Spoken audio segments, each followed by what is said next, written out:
Isabelle Doval, donc nous on vous remercie pour ce film, parce que c'est vrai que Fonzie est votre seconde réalisation. Troisième. José. Oui, non mais avec José. Ah oui, avec José, oui. Avec José. Oui.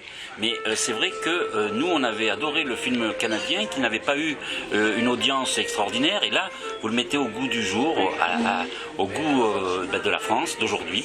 Donc est-ce que cette histoire, elle vous a séduite comme nous à l'époque, où on s'est dit ah mais c'est incroyable, mais qu'est-ce que c'est un très beau film d'amour.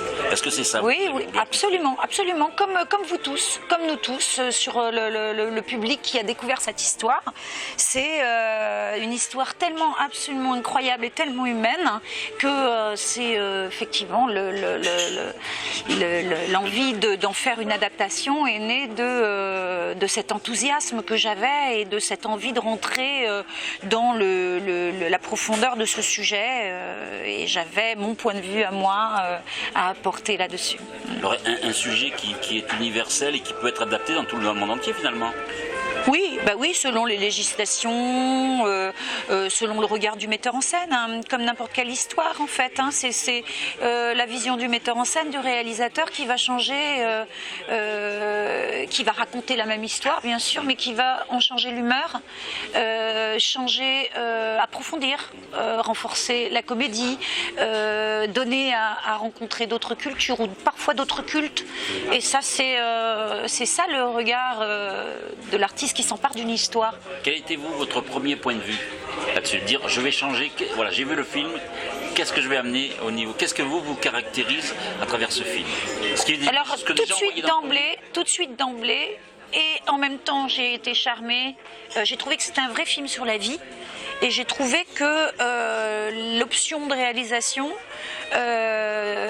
était très mélancolique, était très triste, avec un texte qui est souvent très drôle, hein, décalé et très intelligent.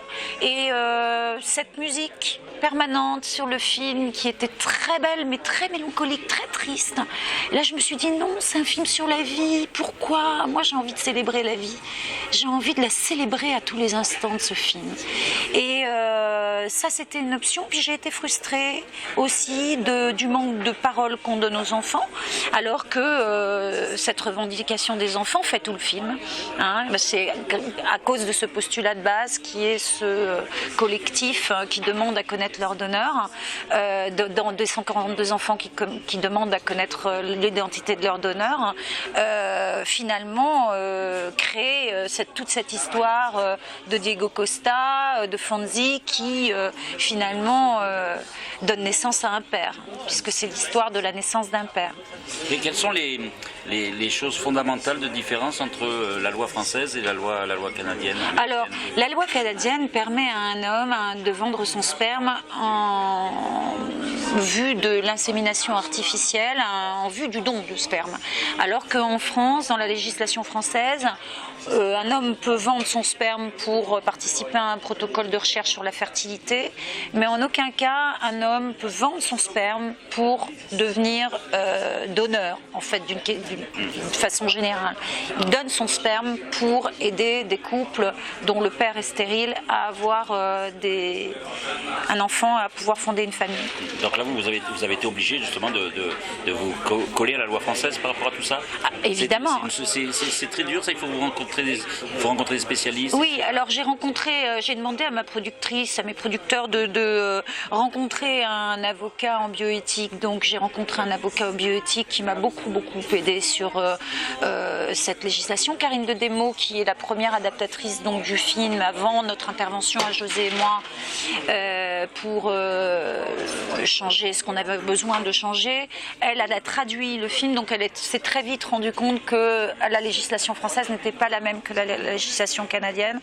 Et donc on s'est mis en chasse vraiment d'être au plus juste. Et tout ce que j'ai pu réécrire après pour remettre dans la bouche des avocats, que ce soit Lucien Jean-Baptiste ou Maître Chassaigne, à chaque fois que ce discours-là existait, je faisais tout valider. À chaque fois que je réécrivais, je faisais tout valider par Maître Musset, qui est notre avocat en bioéthique. D'accord. Alors ce qui est important aussi dans ce film, c'est que on voit un personnage qui, vous dites, qui a un petit peu d'humour, mais en même temps c'est très au second degré souvent. Moi je trouve, c'est pas de l'humour qui fait rire tout de suite, suite. Et en même temps, José Garcia, qui interprète Fonzie, est tout en retenu. Alors vous avez su le tenir en laisse, là, le retenir?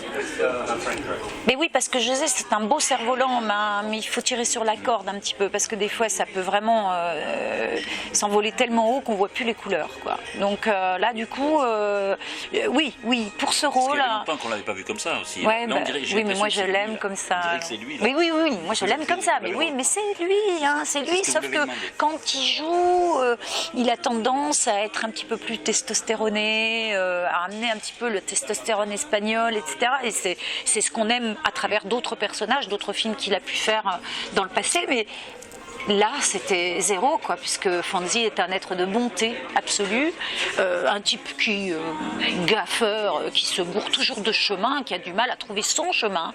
Et c'est tout l'objet du film, il va le trouver à travers son regard sur les autres et à travers son acceptation des autres.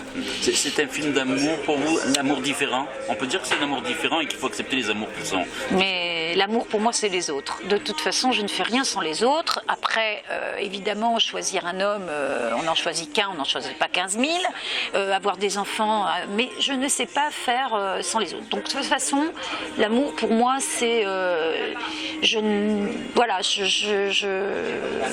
sais pas comment vous dire mieux que ça. Je trouve que il y a suffisamment de possibilités de trouver des traits d'union entre chacun d'entre nous. Je suis pas en train de vous dire qu'on va tous s'aimer follement. Je dis seulement que à chaque fois qu'il y a un lien qui se crée, d'abord je suis quelqu'un qui suis très très attentive au présent. Je n'ai aucune mélancolie du passé et je me fous de ce qui va m'arriver dans une minute. Mais rien à foutre.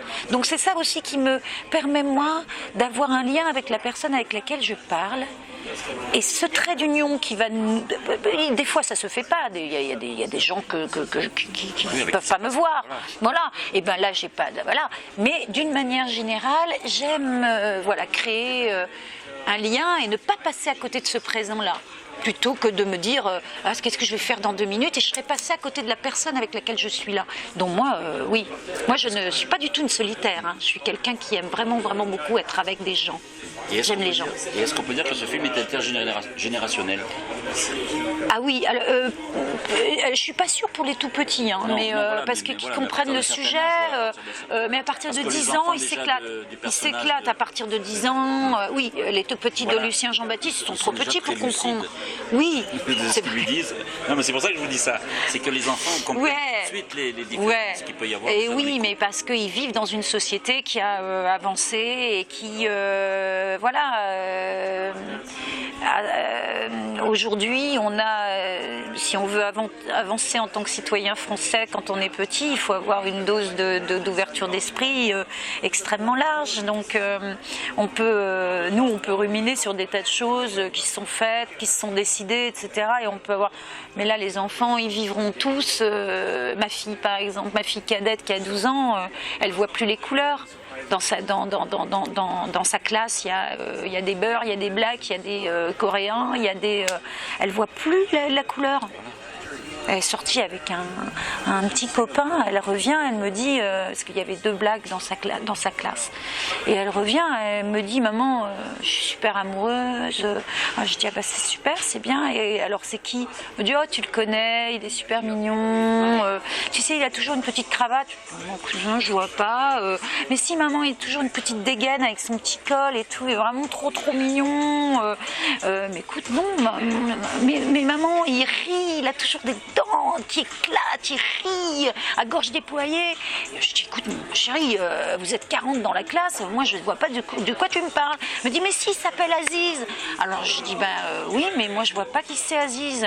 Et puis elle me fait encore une autre démonstration, et puis à la fin elle me dit, mais enfin maman, il est black. Et oui, donc c'est pas été la première des choses, c'est ça qui est intéressant. Elle voit plus, voilà, et c'est ça, cette nouvelle génération. Moi j'adore ça, parce que moi je suis complètement là-dedans. Mais je ne l'ai pas été il y a 10 ans, mais maintenant je suis complètement dans cette France-là. Et connaître d'où l'on vient aussi est quelque chose de très important. On le voit avec tous ces jeunes qui sont dans le film, qui recherchent la paternité, et pas automatiquement pour réclamer quelque chose de financier ou de réparation. Mais en tout cas, oui, c'est ce que cette histoire, exactement, cette histoire raconte, que c'est extrêmement positif. Ils ont besoin, ils savent qu'ils sont issus de 3 personnes, en tout cas, qu'ils doivent la vie, pas à la personne, pas à l'homme qui les a aimés. et qui les a soutenus. Donc ils ont besoin de savoir à qui ils doivent la vie, parce qu'ils veulent justement peut-être l'en remercier. On ne sait pas la suite du film. Voilà, et non, il ne faut pas le dire en plus. Non, mais la suite du film, voilà. On ne sait pas. On ne sait pas. Ils vont, en tout cas, eux certainement. Moi, je me fais mon petit cinéma. Déjà, ils vont créer un lien ou pas créer de lien, parce qu'il y en a certains qui voudront juste savoir, et puis Diego Costa les intéressera pas plus que ça. Hein, mais savoir leur carte, leurs 24 chromosomes qui leur manquent, c'est vachement important. Et puis derrière, ils vont savoir pourquoi il a fait ça. Il va se raconter lui aux autres aussi, pourquoi il a fait ça. En tout cas, nous, ce qu'on souhaite, c'est que ce film soit vu par personne. Donc, comme le dit le slogan du film, quand on aime, on compte pas. Je crois qu'il ne faut pas compter, là. Il faut même aller voir le film peut-être plusieurs fois, parce que c'est un vrai plaisir. Bah, c'est génial. Alors, mais merci, parce que...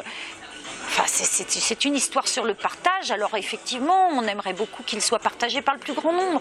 Parce que là, les gens qui voient le film en sont tourneboulés. Donc moi, je suis très heureuse de ça.